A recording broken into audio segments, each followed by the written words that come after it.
In this episode, in case you hear a lot of popping, it's because of this. Look at this, it's so cute. I have quite a few fidget toys, but I am not going to be focusing on this. I'm going to be talking about when we can't get a point across, and then other people don't understand what we're saying, when we overthink, and how that can potentially be a bit of a headache for us. I'm Zana, and I've been recently diagnosed with autism. My psych also has said that I have ADHD, so I have to get sorted out for that next year. So I am a cross between the two, AuDHD as they call it, and I am who I am, as you can see. And I am also of Caribbean heritage, and I'm almost 54 years old, and I'm in a very small demographic in the world who has been diagnosed at this age, from the Caribbean, etc., etc.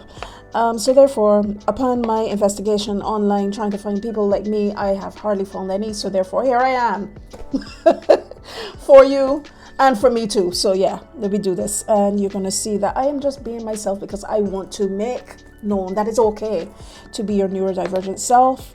The world that we live in, even though they want to say a certain a certain thing is normal, it is not.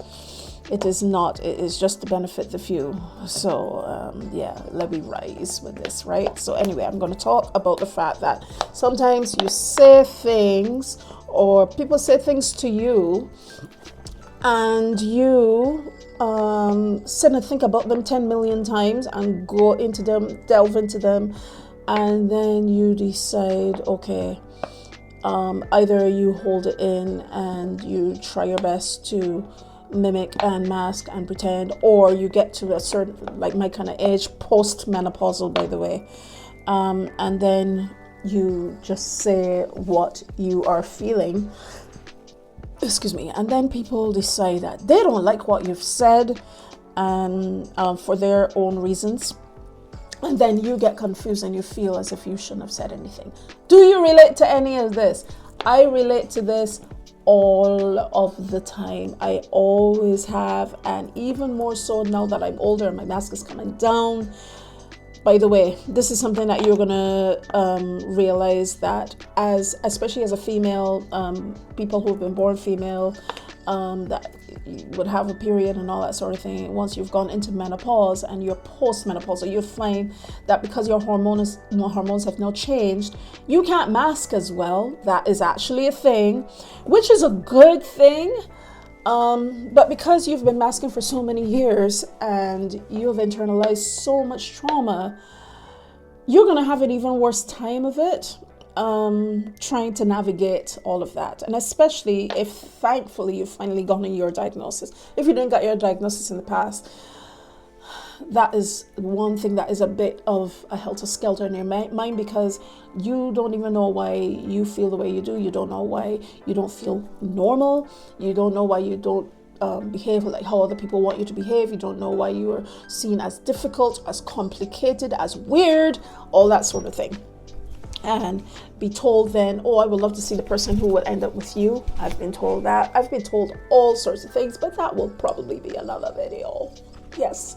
Meanwhile, you can let me know in the comment section if you've been told all sorts of things and that you are all sorts of things. It will be really cool to hear. It will be cool to hear from a perspective of community, but obviously it's not cool that someone actually told you these things, because that's not really nice. That's not nice at all. However, I want to really get into this thing where we say things or we think things and then other people don't understand what we're saying. And I go through this, as I said, quite often. Up until recently, I've gone through this a number of times, and I end up feeling really bad. A reason why we would go through this, especially as an AuDHD person, which is a person that has both autism and ADHD, and even separately, you would go through this because your brain is wired to overthink, to hyperfixate, to have a particular focus. Especially with autism, we tend to be like that. And then with ADHD, that's a whole other thing. I will get into that in another episode, where you tend to sidetrack and then you hyper focus on that thing. You forgot that you were hyper focusing on something else. Let me know if you can relate. But the hyper focusing is very much an autistic thing. When you hear something, and then you're going to find yourself ruminating on that thing. I am never the person that could come up with an answer immediately for anything. I tend to be a bit slow when it comes to having a comeback. You know how people are told some insult or something like that, and it's easy for them to just fly. I can't do that. Especially if I am studying something, or if I have listened to something, I have to then think, and I ruminate, and then all sorts of other thoughts come into the mix of it. All things from my past, things from my present, things are based off how I understand them, and 1,000,001 questions. And then when I finally come with what it is that I have to say to a person, more often than not, they don't get it. They don't get it, and it really hurts. And I cannot blame the person, because I cannot blame people. As I said, I go through this all the time. I go through it at work, I go through it in my family life, I go through it with friends. The few friends that I have, I go through it. I've gone through it with church. I've gone through it. Every sphere of life, I've gone through it. And you can't blame the person. All I've ever said in my past before being diagnosed is that, I must be the problem. I am the common denominator. And it isn't necessarily that I am the problem, but I am the common denominator. I am the person who is wired the way I am, and nothing is wrong with that. It's just that there are other people around who are not wired the same, and even those of us who are neurodivergent are not wired completely the same. So because we do not have that particular similarity, there are going to be people out there who will not understand what you are trying to evoke, or trying to say, trying to bring across, or they are not going to even understand, like, but where did this come from? What? Where did this come from? Oh my goodness! Like, we talk about this, and you've come up with this? Yeah, that's because we hyperfixate, and you have no idea. For those of you who do not go through this, you have no idea how bad it makes us feel, and we're trying to figure out how this works, how this would fit, how this would be put across to the person. Something that we do as well, if you're a person like me who prefers to, I don't like phones. I don't like, as in not the phone that you have nowadays where you can text and all of that, but I've always had an issue with telephones, and I thought it was just because of trauma, because I've had a certain trauma with that. Ow, gotta hit it. But it's also because of not liking to talk on the phone, because I need to think out things. So what we tend to do as part of that rumination process is re-record voice notes over and over again. Or we would be recording a voice note, and then we look at the time and see it's like 13 minutes long. We would repeat certain things quite a few times in that same voice note. When we're doing a video as well, which is why this channel is so different, because I am not going to be re-editing and all that sort of thing, or re-recording. But if we're doing something like this, we're going to re-record so many times, because we want to appear a certain way or get across a certain point to people, even if it is not what we truly feel inside. And when we record like a video for our peers or people or friends or whatever, we do the exact same thing. I'm trying to get this to stay to my chest, but it's really annoying me. But yeah, we do the same thing. We do the same thing of re-recording things, or going on and on and on, or running out of space and all that, because we do so much of it. It is part of how we are built neurologically. This is not a mental health situation. Neurodiverse Neurodiversity is not mental health. Neuro will say in itself is about nerves, neurological, how the nerves talk to each other and all of that. So our communication within us is a bit different. So therefore we communicate a bit differently, and we hyperfocus, and we then say what society may deem as the wrong thing. What I would like to tell those of us who are like me is that please be gentle with yourself. Please be still truthful to yourself. Masking is not it for us, because as time goes on, masking is very detrimental to our well-being. It also teaches people the wrong thing about us. And then people will learn to expect certain things. We teach people how to treat us. We teach people what to expect from us. So what we have in turn done, because of how society works, is that we teach people what to expect, how we are, how we behave, how we talk, how we think about things, because we're busy mimicking what people say or do.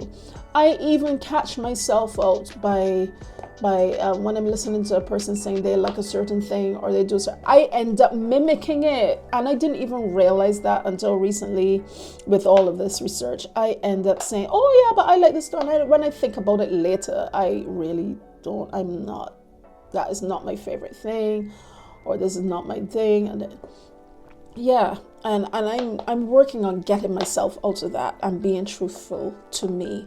So this is something that I would implore to you as well. Just think about how you present, in your neurodiversity, and start to teach people how to treat you. Let them know that, okay, but this is me. And no, please don't say, oh, well, other people. No, this is me, because that's another thing that's very irritating. People tend to say like, oh yeah, but most people, we're all a little bit. No, we're not.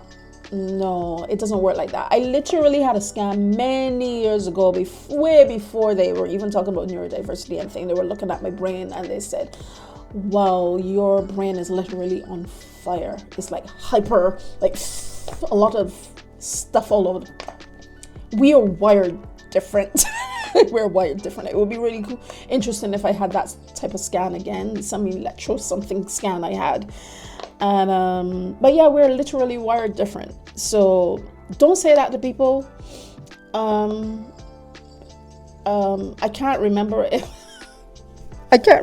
I was talking about us. I was. But yeah, be gentle with yourself. Let people know who you are and tell them, well, yes, I did such and such because I masked a lot and you only saw certain things, or certain things happen and you may have thought that it was something else, but it was actually this. If they don't want to understand or don't want to accept, or that is them. That is really on them. You can only do what you can.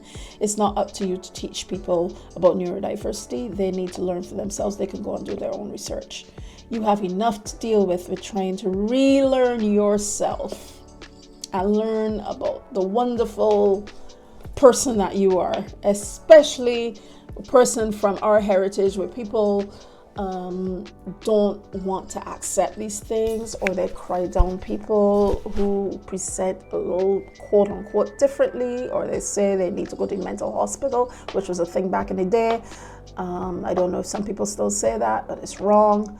But for those of you who are on the flip side, who are not presenting with neurodiversity, and you can't understand why someone would then come to you and say something completely different from what has been said previously. It's probably because they're hyper-focused on the thing. And probably it's because they do have some issues as well with whatever it is that's been going on, but they cannot find a way to properly